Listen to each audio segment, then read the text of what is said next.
నిర్మల వాస్తవ్యం మిత్రుడు ఇప్పటి వరకు development of capitalism in Russia పుస్తకానికి సంబంధించి 2 ప్రీఫేసులు, మొదటి చాప్టర్ ముందు మాటలు మొదటి అధ్యాయాన్ని తాను వివరించాడు.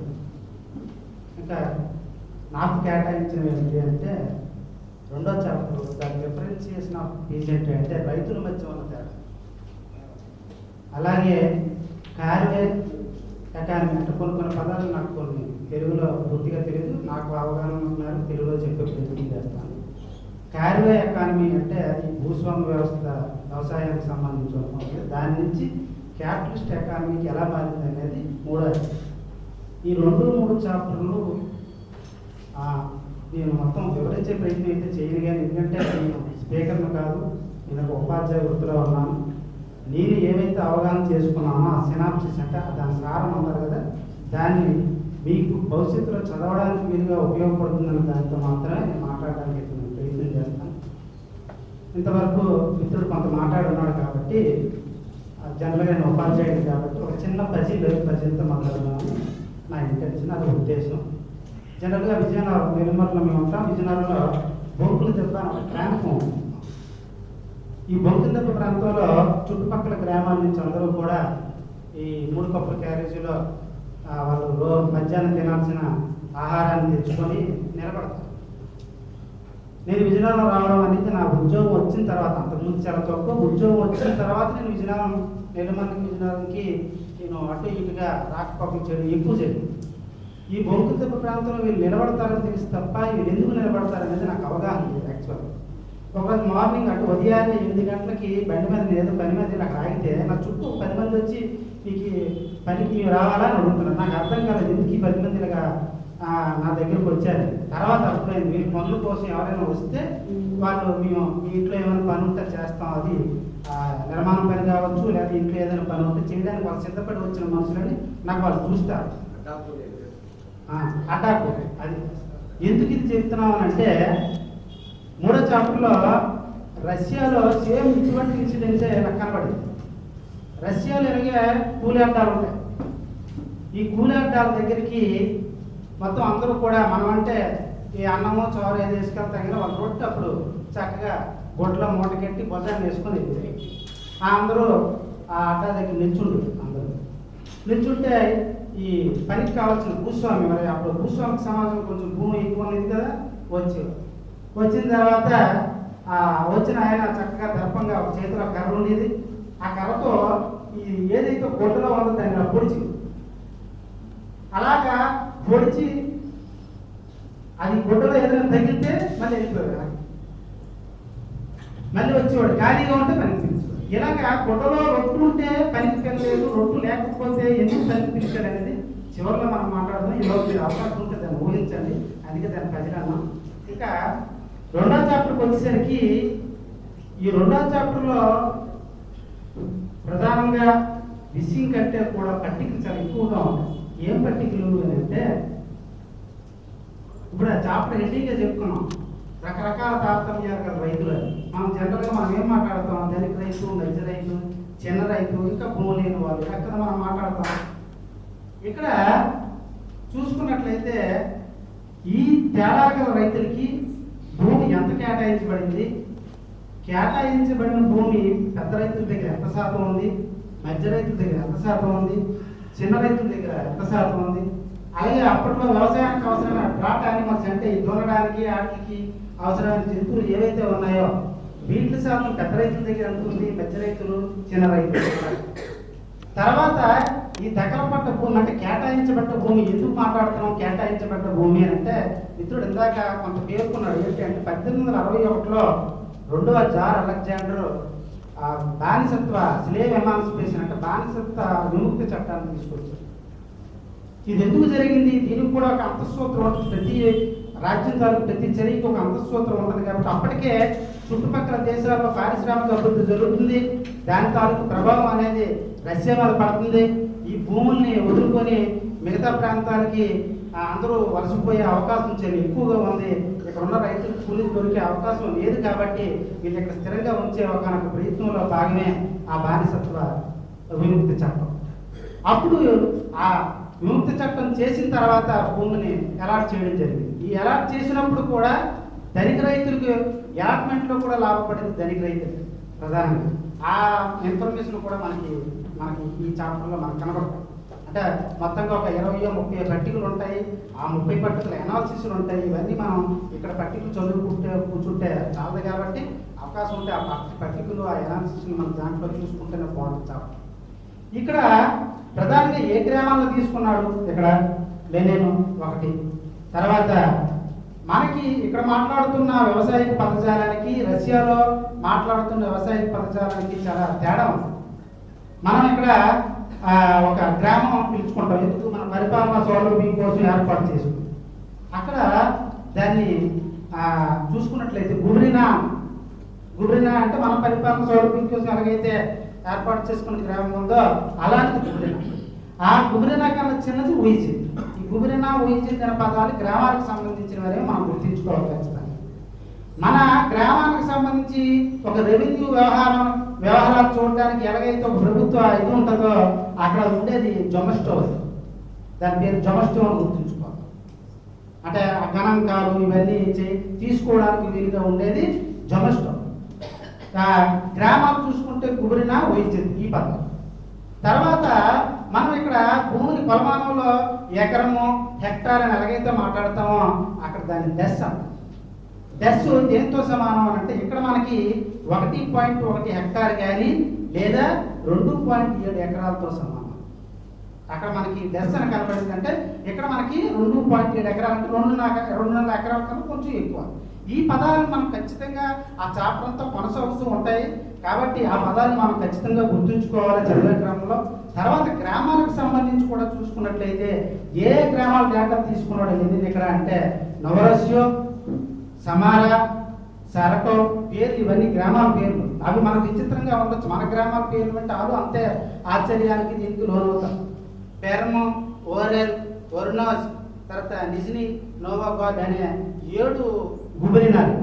మళ్ళీ ప్రతి గుబరినాకి మరొక 3 ఊయిజిద్. అంటే ఈ 7 గుబరినాలు 21 ఊయిజిద్ లెక్కలు మనకి ఈ 2వ చాప్టర్లో కనబడతాయి.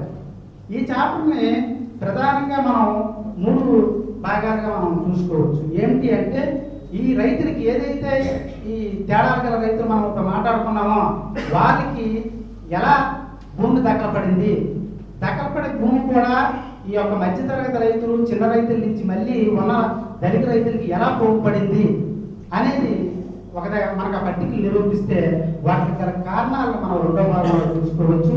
తర్వాత ప్రధానంగా ఎందుకు ఈ పుస్తకం గురించి మనం ఈరోజు మాట్లాడుతున్నాము అంటే అక్కడ వాదన ఎవరి వరకు జరుగుతుంది. ఒక పక్క నరోద్నిక్కులకి, ఇంకో పక్క మార్క్సిస్టు సూత్రాల ప్రాతిపదికగా ఉన్న లెనిన్కి మధ్య జరిగిన వాగ్వాదంగా మనం ప్రధానంగా చెప్పుకోవచ్చు. ఈ నరోద్నిక్ అనే పదం ప్రజలు అని అర్థం వచ్చే పదం. వాళ్ళ ఇంటెన్షన్ ఏమిటి అని అంటే గ్రామం అనేది ఒక స్వపరిపాలన వ్యవస్థ కలిగినది. ఒక గ్రామం అనేది ఒక స్వతంత్రంగా మనం మనగలగాలి అనే దానికి ప్రాతినిధ్యం వహించేవాళ్ళు. తర్వాత రైతులతో మాత్రమే ఈ విప్లవం వచ్చే అవకాశం ఉందని చాలా దృఢంగా నమ్మిన వాళ్ళే నరోద్నిక్. ఆ నరోద్నిక్ చేస్తున్న మొత్తం వాదన ఏమిటి అంటే రష్యాలో పెట్టుబడిదారీ వ్యవస్థలకు జాడలు లేవు అని మాట్లాడినప్పుడు ఈ లెక్కల ఆధారంగా లెనిన్ దాన్ని గట్టిగా తిప్పికొట్టి చెప్పే ప్రయత్నమే ఈ పుస్తకం మనం ఖచ్చితంగా మాట్లాడవచ్చు. అయితే 2వ చాప్టర్లో చూసుకున్నప్పుడు నరోద్నిక్ చేసిన ఆర్గ్యుమెంట్ ఏంటి, ప్రతిగా లెనిన్ చెప్పిన అంశాలు ఏంటి అనేది 2వ చాప్టర్ కాదు, సో 2వ భాగంలో. అంటే దీన్ని 2వ చాప్టర్ని 3 భాగాలుగా నేను నా సౌలభ్యం కోసం విభజించుకున్నాను. తర్వాత కన్క్లూజన్, ఇది 2వ చాప్టర్కి సంబంధించి. అయితే ప్రధానంగా ఇక్కడ చూసుకున్నట్లయితే నరోద్నిక్ల వాదన ఏమిటి అంటే హోమ్ మార్కెట్ అనేది డెవలప్ అవ్వదు. రష్యాలో హోమ్ మార్కెట్ అనేది డెవలప్ అవ్వడానికి ఏమాత్రం కూడా ఆస్కారం లేదు అని మాట్లాడతారు. దానికి లెనిన్ ఏమంటాడు అంటే మార్క్స్ సూత్రాన్ని ఉపయోగించి మార్క్స్ ఏం చెప్తాడు అని అంటే ఎప్పుడైతే ఒక సమాజంలో 2 వర్గాలు, ఒకవైపు మొత్తం ఉత్పత్తి సాధనాలు కలిగిన ఒక వర్గం, ఒకవైపు ఏ ఉత్పత్తి సాధనాలు లేక తమ శ్రమశక్తిని మాత్రమే అమ్ముకోగలిగే మరొక వర్గం ఏదైతే ఉందో ఈ 2 తోవలకి అవకాశం ఏర్పడినప్పుడు హోమ్ మార్కెట్ బలీయంగా అభివృద్ధి చెందే అవకాశం ఉందని సూత్రీకరణ చేస్తారు ఖచ్చితంగా. అంటే ఇందాక మనం చెప్పిన ల్యాండ్ అలాట్మెంట్ లెక్కలోనే చూసుకున్నట్లయితే మొత్తం భూమి అలాట్మెంట్ ల్యాండ్తో పాటు మిగతా ల్యాండ్ అంటే ఈ యొక్క మిడిల్ పీసెంట్ అంటే మధ్యతరగతి రైతు చిన్న రైతులు ఎవరైతే ఉన్నారో వారి దగ్గర ఉన్న భూమి మళ్ళీ ఈ ధనిక రైతుకి దగ్గర పడుతూ ఉంటుంది. ఏ రూపంలో అంటే ఈ చిన్న రైతుకి అక్కడ ఉన్న వాళ్ళ అవసరాలకి ఆ భూమి వాళ్ళ కుటుంబ అవసరాలకి సరిపోదు ఆ ఉత్పత్తి. కాబట్టి వాడు ఏం చేయాలి అంటే అదనంగా మళ్ళీ ఖాళీ సమయాన్ని మళ్ళీ పనిచేయడానికి ఉపయోగించాలి.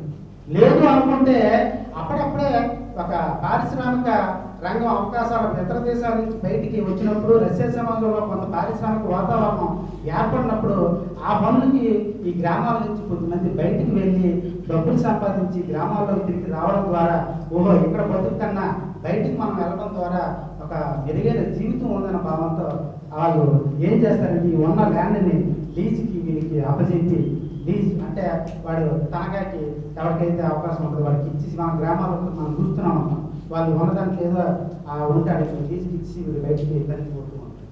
కాబట్టి ఈ లీజు ల్యాండ్ లేదా పెద్ద రైతులే వాళ్ళ అవసరాల రీత్యా మరింత భూమిని సాగులోకి తీసుకొని రావాల్సి వచ్చినప్పుడు వాళ్ళు రెంట్కి ల్యాండ్ తీసుకునే అవకాశం ఉంది.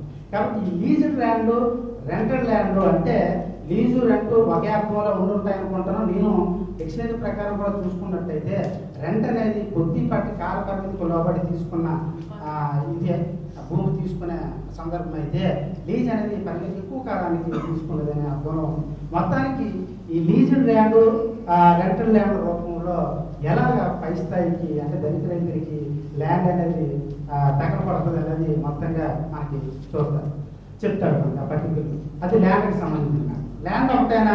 తర్వాత మనం చూసుకున్నట్లయితే డ్రాట్ యానిమల్స్ అంటే వ్యవసాయానికి అవసరమైన పశువులు అనేది ఎవరెవరి దగ్గర ఏ రైతుల దగ్గర ఎంత ఉన్నాయో లెక్కలు చెప్తారు.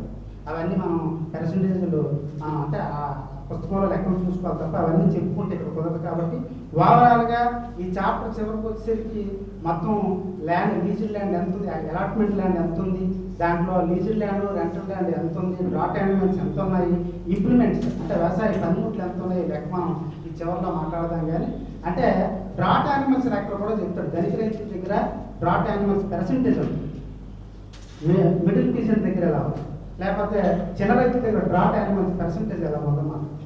అలాగే ఇంప్లిమెంట్స్ అగ్రికల్చర్ ఇంప్లిమెంట్స్ అంటే వ్యవసాయ సాధనాలు మనం ఏవైతే ఈ నాగళ్ళు ఇవన్నీ మా ఉంటాయి కదా అప్పుడుకున్న ఆ వ్యవసాయ అవసరాలకు తగ్గట్టు ఏవైతే ఇంప్లిమెంట్స్ అగ్రికల్చర్ ఇంప్లిమెంట్స్ ఉన్నాయో ఆ ఇంప్లిమెంట్స్ అనేవి కూడా ఎవరి దగ్గర ఏ పర్సంటేజ్లో పోగుపడ్డాయని మనకు ఆ పత్రిక రూపంలో మనకి మాట్లాడతాం. ఇలా మాట్లాడే క్రమంలోనే ఏం చెప్తాడు అంటే వాళ్ళ దగ్గర మనం చూసుకున్నట్లయితే మాన్యూర్కి సంబంధించి ఎరువుకి సంబంధించి ఏ వర్గాల రైతులు ఎంతెంత శాతం ఎరువులు వాడతారని కూడా లెక్కలు కూడా మనకి చెప్తాడు. చెప్పే క్రమంలో చిన్న రైతు ఎందుకు తన వ్యవసాయ క్షేత్రంలో ఉత్పత్తిని తక్కువ ఉత్పత్తిని కలిగి ఉంటాడు అన్నదానికి ఒక ఉదాహరణ చెప్తాడు ఎరువుల వాడకానికి సంబంధించి. జనరల్గా వీడికి కొన్ని డ్రాట్ యానిమల్స్ ఉంటాయి, పశువులు ఉంటాయి, వీడికి గర్తం వస్తుంది. కానీ వీడి గర్తాన్ని ఏం చేయాలి, వీడి ఇంట్లో వంట చేరుకు వాడుకోవాలి, పొయ్యిలో పెడగలతో చేరుకోవాలి. పంటకు సంబంధించి మొత్తం ఆ పెట్రీ పూర్తయిన తర్వాత మిగిలిన కంపంతా దీంట్లో వాడుకోవాలి. అదే పెద్ద రైతుకి అయితే అలా కాదు, అది కాల్చి తిరిగి ఎరువుగా వాడుకునే అవకాశం ఉంటుంది, వాడుకున్న మాన్యూర్ వాడుకునే అవకాశం ఉంటుంది. చిన్న రైతు కరెక్ట్ కాదు, వంట చెట్టుకి కాంపన్సేట్గా దీన్ని వాడుకోవాల్సిన అవసరం ఉంటుంది. అది ఒకటే కాకుండా వంట చెరుక్కి ఒకటే కాకుండా మాన్యూర్ని అవసరమైతే అవసరాల నుంచి అమ్ముకోవాల్సిన అవసరం ఉంటుంది తన దగ్గర.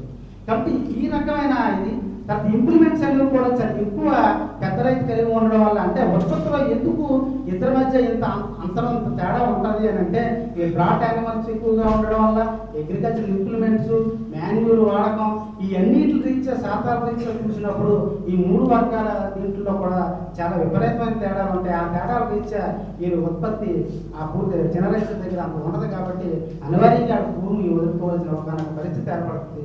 అటు మిడిల్ పీసెంట్ వర్గం కూడా ఇటు ప్రొటేరియట్ అంటే ఏమీ లేకుండా ప్రొటేరియట్ అంటే శ్రమ తప్ప మరొకటి అమ్ముకునే స్థితి లేని ఒక వర్గం ఏదైతే ఉందో ఆ వర్గంలోకి మిడిల్ పీసెంట్ జారిపోయే అవకాశం ఉంటుంది. ఎక్కడో అరాకొర ఒకరిద్దరు పై క్యాపిటలిస్ట్ పొరంలోకి అంటే పై పెద్ద రైతుల పొరంలోకి వెళ్తే ఇల్లు ఉండొచ్చు కాక లెక్కలు మొత్తంగా మనకి ఇవి మాట్లాడతాం. అయితే నరోధనికులకి వీరికి ఉన్న ఆర్గ్యుమెంట్స్ ఏమిటి అంటే హోమ్ మార్కెట్ డెవలప్ కాదు. అది ఎలా డెవలప్ అవుతుందో చెప్పాం. ఎందుకు రెండు వర్గాలు ఏర్పడాలి సమాజంలో. ఒకటి ఉత్పత్తి సాధనాలు కలిగిన ఒక ఎక్కువ భూమిని ఉత్పత్తి సాధనాన్ని కలిగిన ఒక ఉన్నతమైన వర్గం ఒకవైపు, ఏమీ లేకుండా శ్రమను అనుకునే వర్గం మరొక వైపు. ఈ రెండు ఉన్నప్పుడు హోమ్ మార్కెట్ ఉండే అవకాశం ఉంటుందని ఒక సూత్రీకరణ ఇక్కడ మనకి చెప్తారు. తర్వాత నరోగ్నికులు ఏమంటారంటే నేచురల్ ఎకానమీ మంచిది. నేచురల్ ఎకానమీ అంటే ఒక గ్రామం తను ఉత్పత్తి చేసుకొని ఆ గ్రామ అవసరాలకి ఆ ఉత్పత్తులు వాడుకోవడం అనేది నేచురల్ ఎకానమీ తాలూకు పద్ధతి, అది మంచిది అని మాట్లాడతారు. ఎందుకు మాట్లాడుతారు నరోగ్నికులు అంటే ఎంతో కొంత భూమి కలిగి ఉన్నాడు కదా, భూమి కలిగి ఉంటే కొంత స్వతంత్ర భావన అనేది ఉంటుంది కదా చిన్న రైతుకి. ఆ భావన లేకుండా మీరు చేసి ఎలా మాట్లాడతారని అనేటప్పుడు అది చిన్నపాటి భూఖండం అనేది చిన్న రైతుకి ఎలా గుడిబండిగా మారుతుందన్న విషయాన్ని మనకి చాప్టర్లో మనకి మాట్లాడతారు. ఇందాక కూడా మనం చెప్పుకున్నాం, ఏం చెప్పుకున్నాం, జార్ అలెగ్జాండర్ ల్యాండ్ అలాట్మెంట్ చేసినప్పుడు కూడా కొద్దిపాటు భూమి ఎందుకు దక్కపరిచాడు వాళ్ళకి అంటే భూమి కట్టుబడి ఉంటారు మీరు ఎటు కదలని ఉద్దేశంతో. కాబట్టి చిన్న రైతులకి ఆ భూమికి పట్టుబడి ఉన్న అంశం అనేది ఎంత దుర్మార్గమైన చర్య అనేది ఇక్కడ మాట్లాడుతుంది.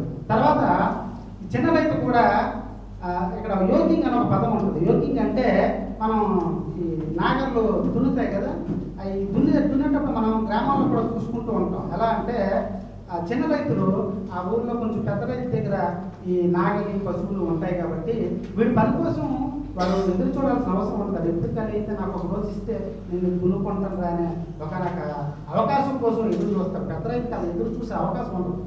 చిన్న రైతుకి పెద్ద రైతుకి తేడా ఏంటంటే వాతావరణ పరిస్థితులను కూడా పెద్ద రైతు ధనిక రైతు తనకు అనుకూలంగా మార్చుకోగలడు.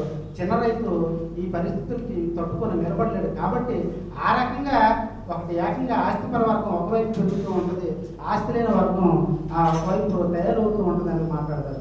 యోగికి సంబంధించి ఇక్కడ ఏం మాట్లాడుతారు అంటే మరి ఇద్దరి మధ్య పరస్పర సహకారం ఉంది కదా, పెద్ద రైతుకి చిన్న రైతుకి.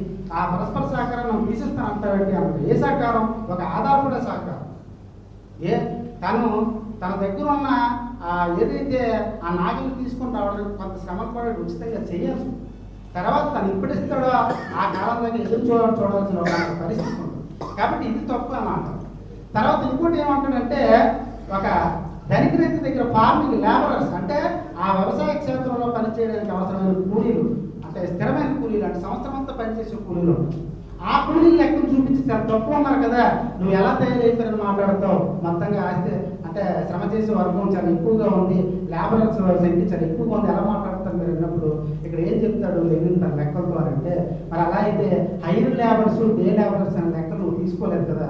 అంటే హైర్ లేబరర్స్ డే లేబరర్స్ అంటే ఆయా ఋతువులు లేదా పంట కాలానికి సంబంధించి ఆ కూలికి వచ్చినారు, లేదనుకుంటే ఆ పంటకు సంబంధించి అవసరం ఏర్పడినప్పుడు కూలికి పెట్టుకొని మిగతా కాలాలు పని లేకుండా అంత మిగతా కాలాలు అవసరం ఉంది.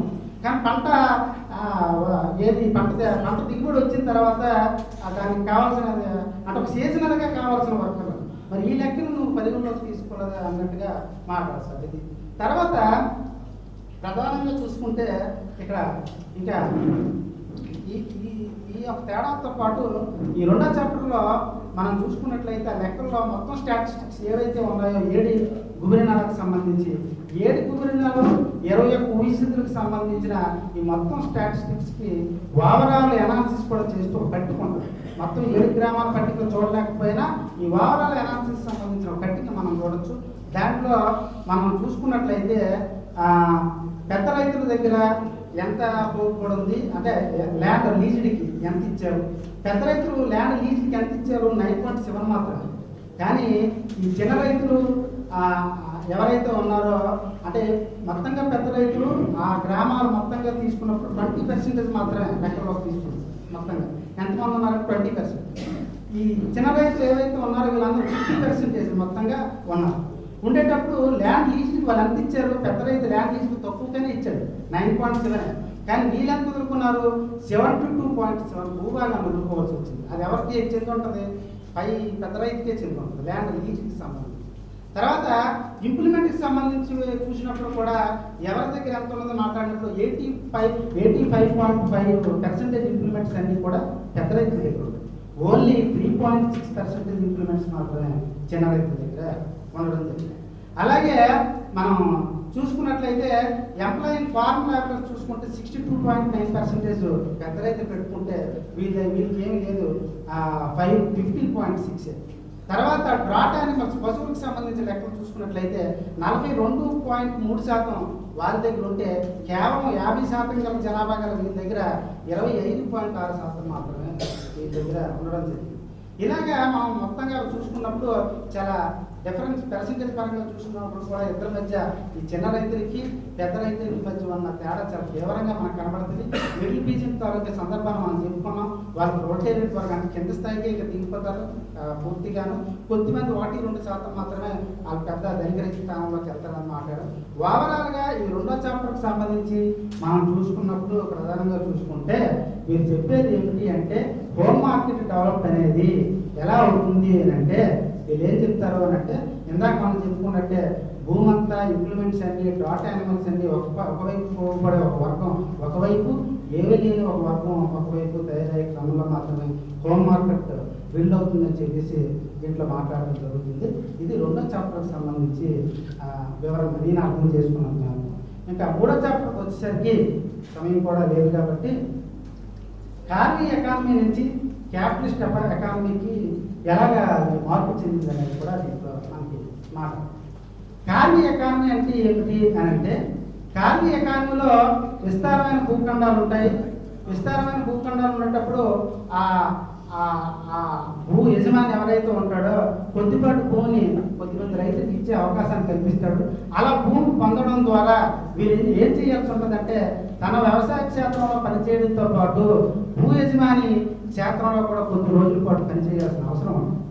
ఉదాహరణకి తన వ్యవసాయ క్షేత్రంలో 3 రోజులు పనిచేస్తే మరో 3 రోజులు తనకు భూమి కేటాయించినందుకు గాను వీడి తాలూకు ఉన్న వ్యవసాయ పరికరాలు పనిముట్లతో అక్కడ ఎవరైతే భూమిని కేటాయించారో తనకి వాళ్ళ క్షేత్రంలో పనిచేయాలి.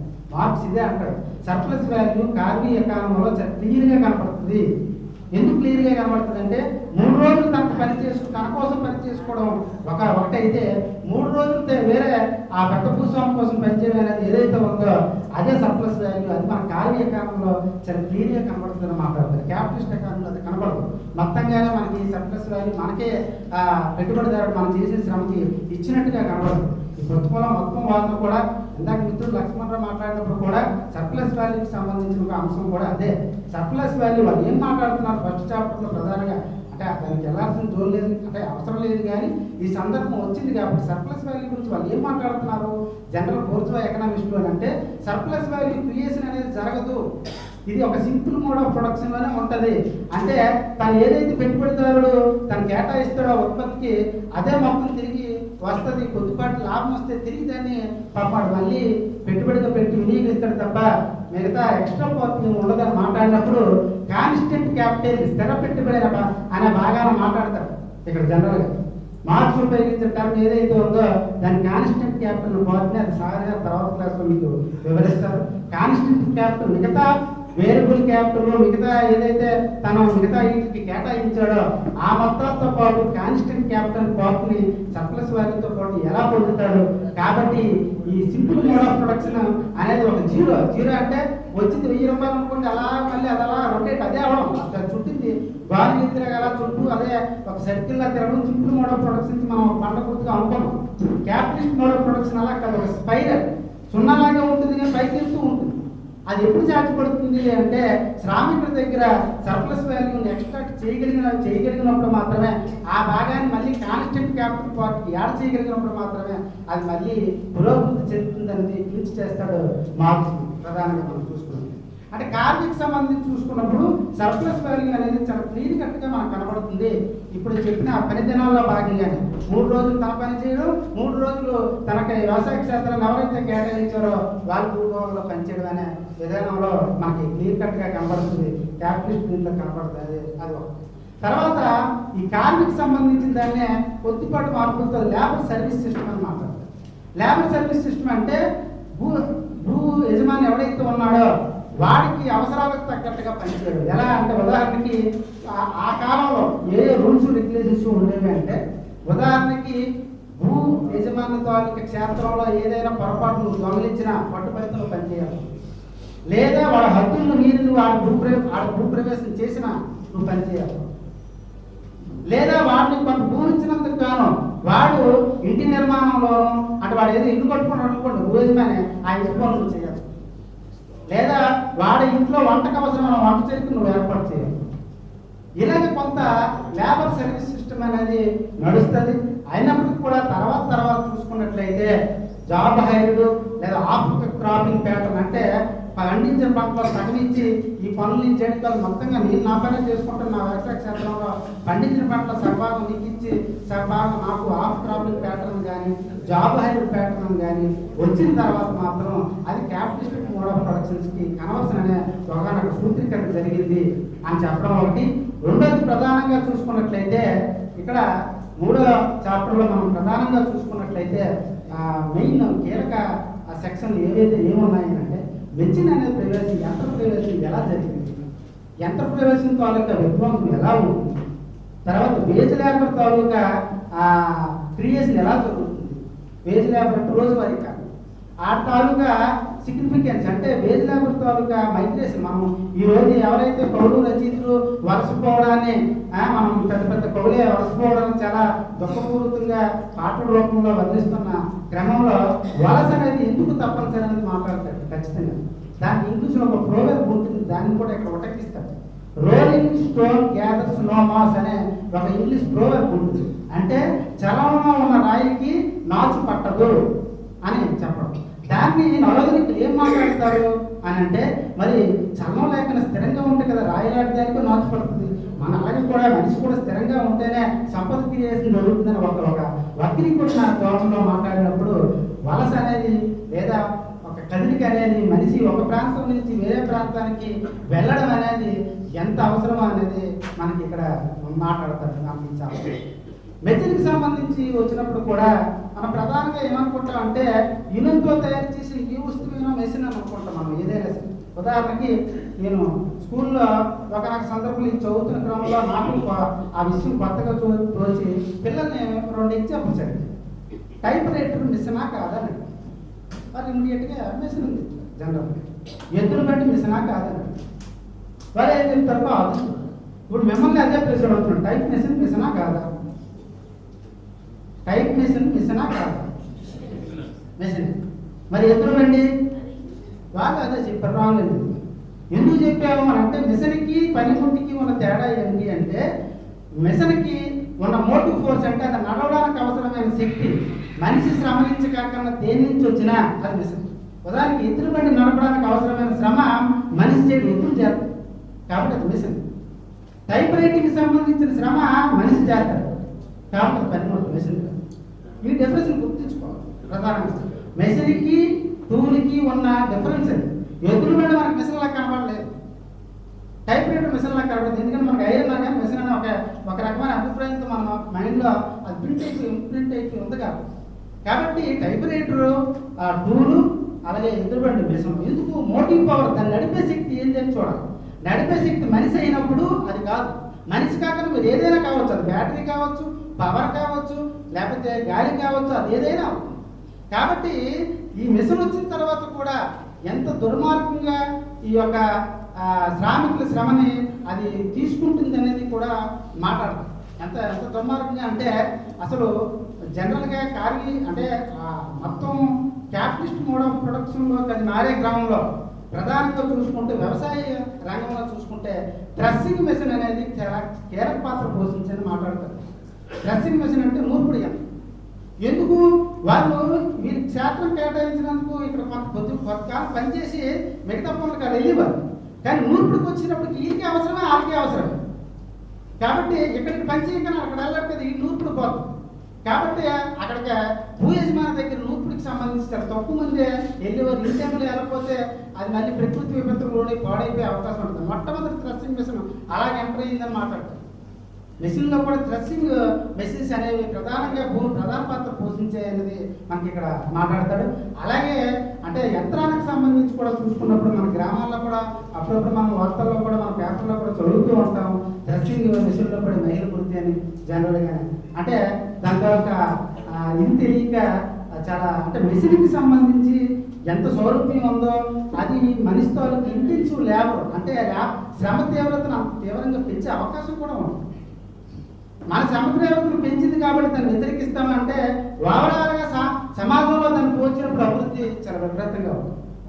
ఓవరాల్ మన సమాజం గురించి మాట్లాడుతున్నాం కాబట్టి సమాజపు ప్రగతికి అది అవసరమైంది కాబట్టి దాన్ని మనం ఎంతో కొంత పాజిటివ్ యాంగిల్లో చూడాల్సి ఉంటుంది.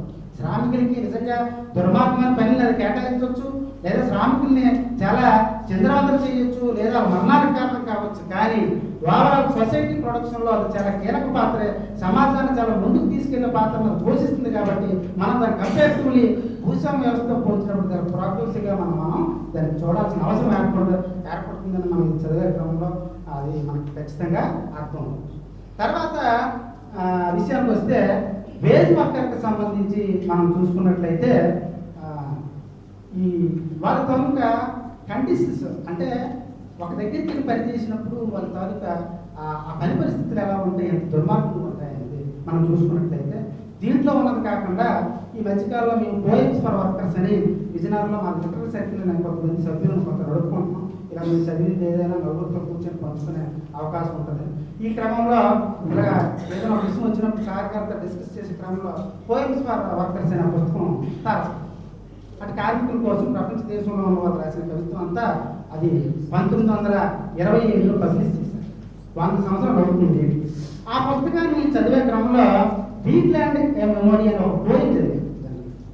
అది చదివి దాంతో సాగకాంత మాట్లాడే క్రమంలో ఆ పోయిం తాలూకా అర్థం ధ్వనిస్తుంది, కానీ దాని కాంటెక్స్ట్ ఏ సందర్భంలో దీన్ని రాశారు అనేది మాకు అర్థం కాదు.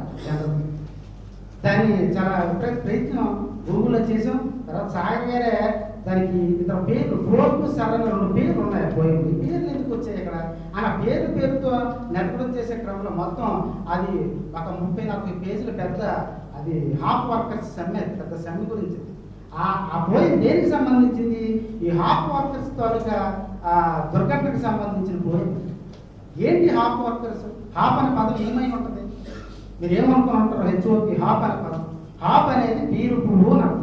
మన బీరు తయారు చేయడానికి వాడే పువ్వు హాఫ్. బీరు ఎలా తయారు చేస్తారు? బార్లీని జనరల్గా ఉడికించి ఆ వచ్చిన నీరు ఏదైతే ఉంటుందో దాంట్లో స్వీట్నెస్ పెరిగిపోతుంది. కాబట్టి ఆ స్వీట్నెస్ని కంట్రోల్ చేయడానికి ఈ హాఫ్ అనే పువ్వును పెట్టి మరిగిస్తారు. దానివల్ల దాంట్లో ఉన్న స్వీట్ లెవెల్ కంట్రోల్ అవడంతో పాటు దానికి ఒక ఫ్లేవర్ యాడ్ అవడం ద్వారా బీరు తయారవుతుంది. ఇది హాఫ్. ఇది మనం చూసుకున్నట్లయితే ఎక్కడిది? కాలిఫోర్నియాలో వీట్లాండ్ అనే ప్రాంతంలో జరిగింది. ఆ ఆసాంకు 650 ఎకరాలు ఈ హాఫ్ పంట ఉంటుంది. హాఫ్ పంటకి కూలీలు కావాలి. ఆ కూలీల్ని పిలిపిస్తాడు భూయజమాని. పిలిస్తే వాళ్ళు దండరేస్తాడు, గ్రామాల్లోకి వెళ్ళి వాళ్ళందరూ వచ్చిస్తారు. వాళ్ళు అసలు పనుల కోసం ఎదురు చూస్తున్నారు. పని దొరికింది, హాఫ్ పువ్వులు ఏరువేత పని కాబట్టి జనాలు అనుకున్న దానికన్నా చాలా విపరీతంగా వచ్చేస్తారు. వచ్చినప్పుడు ఆ విషయం యజమానికి తెలుస్తుంది. ఏంటంటే మనం ఇంతమంది అడిగితే దానికి మించి వచ్చారు అంటే ఓన్లీ దానికి ఏముంది, మనం తక్కువ కూలి చెల్లించవచ్చు, ఎక్కువ మంది ఉంటే అని చెప్పేసి చక్కగా వాళ్ళందరినీ ఉంచుతాడు. వాళ్ళు అనుకున్న దానికన్నా ఎక్కువ వచ్చారు కాబట్టి వాళ్ళు అక్కడ ఉండడానికి తగిన ఏర్పాట్లు ఉండవు. అది చూస్తే వేసవి కాలం, నీటి సదుపాయాలు లేవు కాబట్టి హాఫ్ ఏరుతూ ఉంటారు కదా. వాళ్ళు ఉండడానికి వండుకోవడానికి అవకాశాలు లేవు. పాయకానికి సంబంధించిన ఏర్పాట్లు సరిగా ఉండవు. చాలా దుర్మార్గమైన పరిస్థితులు వాళ్ళు ఎదుర్కొనే క్రమంలో ఇంకెంత దుర్మార్గం అంటే తాగడానికి నీళ్లు ఉండవు. అదంతా ఒక కొండ ప్రాంతం అయిపోతుంది. ఆ నీళ్లు కూడా ఏం చేస్తాడు? నీళ్ళు ఏర్పాటు కూడా ఈ బీర్ పానీయం తయారు చేసేటప్పుడు వచ్చే ఒక వ్యర్థం ఏదైతే ఉంటుందో దాన్ని కూడా అక్కడ అమ్మకాన్ని పెడతాడు. పెట్టి కార్మికుడికి అక్కడ తాగే అవసరం, ఏ తాగడం అవసరం? ఆహారకి తాగే అవసరం ఉంటుంది, మిగతా అవసరం ఉంటుంది. ఆ వచ్చిన డబ్బులు కూడా తిరిగి ఆడే భోజనమే అది తీసుకుంటాం.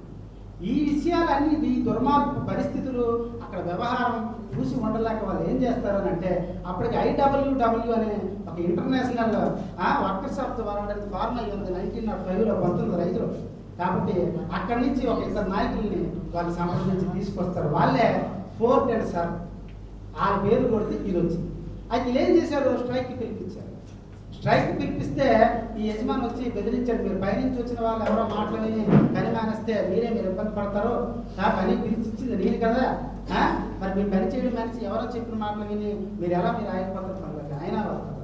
మరి భూ యజమాని అంటే వాళ్ళకి తగ్గ పొలిటికల్ ఇది ఉంటుంది కాబట్టి అక్కడికి ఉన్న పోలీస్ బలగాన్ని దింపి కాల్పులు జరిపిస్తే 5 వర్కర్స్ చనిపోతారు. ఆ సందర్భంగా రాసిన పోయమే వీట్లాండ్ ఏ మెమరీ అని చెప్పేసి. ఎందుకు చెప్పాము ఈ కథ ఎక్కడ అంటే పని పరిస్థితులు అనేవి ఎంత దుర్మార్గంగా ఉంటాయో తెలుసుకోవడం కోసం ఆ కథ మనకు ఉదాహరణగా నిలుస్తుంది చెప్పడం కోసం ఈ కథ ఇక్కడ చెప్పడం. ఇదే క్రమంలో ఈ వేజ్ వర్కర్లు అనేవారు వలసపోయే క్రమంలో పాపం ఎంత దుర్మార్గ పరిస్థితులు ఉంటాయని కూడా మాట్లాడారు. ఎంత దుర్మార్గ పరిస్థితులు ఉంటాయంటే ఇక్కడ ఈ వలసపోయే వర్కర్లు కూడా 3 రకాలుగా ఉంటాయి. అది ఇంగ్లీష్ టెర్మినాలజీలో ఉన్నాయి, మనం చూస్తున్నాం. హోబో వర్కర్, హోబో హెచ్ఓబిఓ హోబో, ట్రామ్ టిఆర్ఏఎంపి ట్రామ్ అనేది 2, బిమ్ అనేది 3. హోబో లక్షణం ఏమిటంటే పని ఎక్కడ దొరుకుతుందో అక్కడ పోవడానికి ఎక్కడ పని దొరుకుతాడు వెళ్ళిపోతాడు. హోబో తర్వాత ట్రామ్ అలక్కాడు, పని దొరికితే వెళ్తాడు లేకపోతే. బిమ్ అలక్కాడు, బిమ్ దానికి లక్షణం పెట్టి ఇది ఖాళీ తిరగడమే. ఒక రకంగా చెప్పాలంటే వీధిలో దొంగతనాలు ఆట. ఈ 3 పదార్థంలో వేరేసి ఇప్పుడు ఎందుకు ఈ పదాల గురించి చెప్తున్నా అంటే అదే పుస్తకంలో మనకి నోబడి నోస్ అని ఒక పోయింది. ఆ పోయిన ఇంటెన్షన్ ఏమిటి అంటే హోబోలు అంటే పని కోసం వెతుకుతూ పోయే కార్మికులు ఎవరైతే ఉన్నారో వాళ్ళ తాలూకు దుర్మార్గ స్థితిని చెప్పడానికి రాసిన పోయింది hobo. Nobody knows where does hobo go అంటే పాపం ఎక్కడికి వెళ్ళిపోయాడని నాకు చెప్తాడు దాంట్లో అని అంటే దానికి ముందు విషయం చెప్తున్నాం. ఎంత దుర్మార్గం ఉంటుందంటే ట్రైన్ ఎక్కడానికి కూడా డబ్బులు ఉండవాలి. అందుకే టికెట్ లేకుండా ప్రయాణం చేయడానికి అప్పుడు సిద్ధపడుతుంది. ఒక్కోసారి దొరకకుండా టీవీ లేదనుకుంటే కాలినడకలు వెళ్ళిపోతుంటాం. లేదనుకుంటే జట్టీలు లేకుండి ఈ ప్రవాహాలు ఉంటాయి, జట్టీలు ఉంటాయి కదా, వాటి మీద పరిమితి నుంచి తక్కువ డబ్బులకి వెళ్ళిపోయి ఒక్కోసారి జట్టీలు మునిగిపోయి చచ్చిపోయే ఇది కూడా ఉంటుంది. అలాగే ఇక్కడ మనం చూసుకున్నట్లయితే ట్రైన్లో సందర్భంలో కూడా ఆడు పాపం అవి చెల్లించలేక కొన్ని 100 కిలోమీటర్లు లేకపోతే ఆడు కాలినట్టు వెళ్ళడం ఒక లేదంటే దొంగచోట ట్రైన్ ఎక్కడం సందర్భంలో ఎవడ వస్తూ పట్టుకుంటున్న ట్రైన్ నుంచి గెలిపేసి చనిపోయిన సందర్భం. అలాగే చచ్చిపోయిన ఒక హోబో గురించి రాసిన వాడు ఎక్కడున్నాడు ఎంతకంటే పాపము ఆ గ్రామాలు ఏమీ లేవు, వాడి చొక్కా మాత్రమే మిగిలింది, వాడి దేహం ఎక్కడికి ఈడ్చుకుపోయింది, ఆ రైలు అది తీసుకురండి అని చాలా విలాపంగా రాసిన పోయింది. అంటే ఎందుకు ఇది చెప్తున్నాం అంటే వాడి కండిషన్స్ కానీ వాడు వలసపోయే క్రమంలో వలసపోయే క్రమంలో వాడి తాలూకా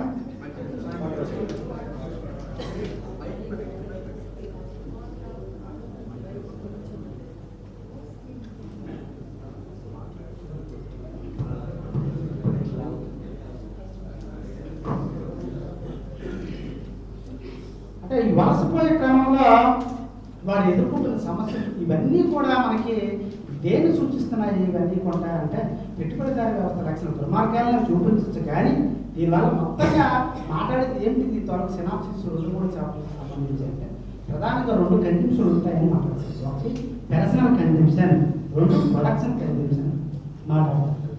పర్సనల్ కన్జంప్షన్ అంటే మనం వినియోగం చేసింది. ప్రొడక్షన్ కన్జంప్షన్ ఎప్పుడు పర్సనల్ కన్జంప్షనే జరిగింది అనుకోండి, ఈ సమాజం ఎక్కడ ఉన్నదో అక్కడే ఉంటుంది. మనం వ్యవసాయం చేసి ధాన్యం పండించో కాయగూరలు తిన్నామంటే అక్కడే ఉంటుంది. అది ఇంకా ముందే అవుతుంది. ప్రొడక్షన్ కన్జంప్షన్ ఉన్నప్పుడు మాత్రమే సమాజం ముందుకెళ్ళే అవకాశం ఉంది. ఏంటి ప్రొడక్షన్ కన్జంప్షన్? ఉత్పత్తి సాధనాలకు నువ్వు కేటాయించే మొత్తం, నువ్వు శ్రామికుడి నుంచి పీల్చిన దాంట్లో శ్రామికుడు ఏం చేస్తాడు? శ్రామికుడు తనకు వచ్చిన దాన్ని పర్సనల్ కన్జంప్షన్ మాత్రమే వాడతాడు. పెట్టుబడిదారుడు 2 వినియోగాలు చేస్తాడు. వాడు పర్సనల్ కన్జంప్షన్తో పాటు ప్రొడక్షన్ కన్జంప్షన్ చాలా ఎక్కువ భాగం కేటాయిస్తాడు. ఆ రకంగా ఉత్పత్తి సాధనాలు విపరీతంగా అభివృద్ధి చెందుతుంది. ఆ అభివృద్ధి చెందిన క్రమంలో సమాజం ముందుకెళ్తుంది. ఆ క్రమంలోనే మనం ఏవైతే కళ్ళకు అంటున్నామో ఆ రాజ్యానికి వెళ్ళే అవకాశం ఉంటుంది. ఎందుకు? వాళ్ళు చెప్పారు కదా పండితులు, 4 దశల ద్వారా మాత్రం వెళ్తుందిరా. నువ్వు ఎలాగైతే బాల్యము, శైశవము, బాల్యము, యవ్వనము, వృద్ధాప్యం దశలు ఉన్నాయో సమాజం కూడా ఆ దశలో కూడా ప్రయాణం చేస్తుంది. కాబట్టి ఈ దశ కంప్లీట్ అయితే ఆ దశకి వెళ్ళం. కాబట్టి ఈ దశ కంప్లీట్ అవ్వాల్సిన అవసరం ఉంది మనకి అని చెప్పేసి మార్క్స్ మాట్లాడితే ఆ పేరు మీద విని మనకి దీంట్లో మనకి చెప్తారు. ఇది ఒక విషయం. అయితే మనం పజిల్ వేసాం కాబట్టి ఎందుకు వాడు కరెక్ట్ పొడిచాడు? ఎస్, రొట్టు లేదనుకోండి పేదవాడ శక్తి ఉండదు. నువ్వు ఎంత ఇస్తే అంత బాగుంటున్నాను. రొట్టు ఉందనుకోండి రాను నాకు కుదరదు. అది కూడా కరెక్ట్ ప్రాబ్లం. అది చదివినప్పుడు చాలా విచిత్రంగానే అనిపించింది నిజంగా. ఇది వినవే మిత్రులారా, నాకు ఈ అవకాశం ఇచ్చినందుకు ధన్యవాదాలు.